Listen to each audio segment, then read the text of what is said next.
Le message du jour vous est présenté par notre frère Marc.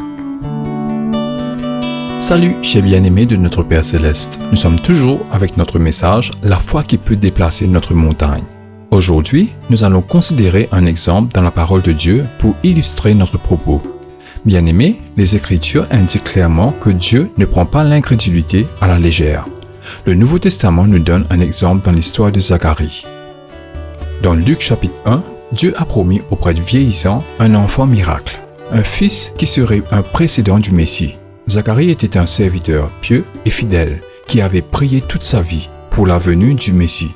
En effet, lorsqu'il reçut cette nouvelle, il brûlait de l'encens dans le temple. L'ange Gabriel lui apparut en disant « Ta prière a été exaucée, Zacharie. Tu auras un fils et tu l'appelleras Jean. » Zacharie savait que sa femme et lui avaient dépassé l'âge de concevoir un enfant. Bien-aimé, imaginez son dilemme. À ses yeux, c'était une lourde promesse. Il a dû se demander « Comment est-ce possible? Ma femme et moi sommes bien avancés en âge. » Pour lui, c'était la montagne d'incrédulité. Pourtant, Dieu n'a pas excusé le manque de foi de Zacharie. Dieu n'a aucune pitié pour son âge ou son long service dévoué dans le passé. Le fait est que Dieu n'était pas sur le point d'outrepasser sur l'incrédulité venant d'un serviteur aussi dévoué que Zacharie. Au lieu de cela, l'ange Gabriel a dit à Zacharie « Voici, tu seras muet et incapable de parler, jusqu'au jour où ces choses seront accomplies, parce que tu n'as pas cru en mes paroles, qui seront accomplies en leur saison. » Bien-aimé, quelle grave punition!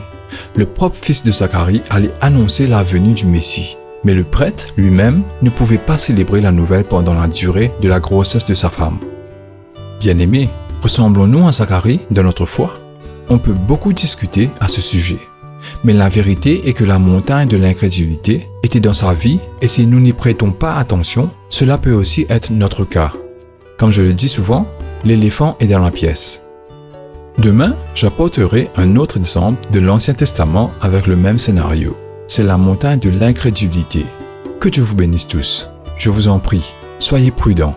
Profitez de votre journée en lui. À demain. Au revoir. Si toi aussi tu crois que la parole de Dieu est une bénédiction, partage-la et sois une source de bénédiction pour les autres toi aussi.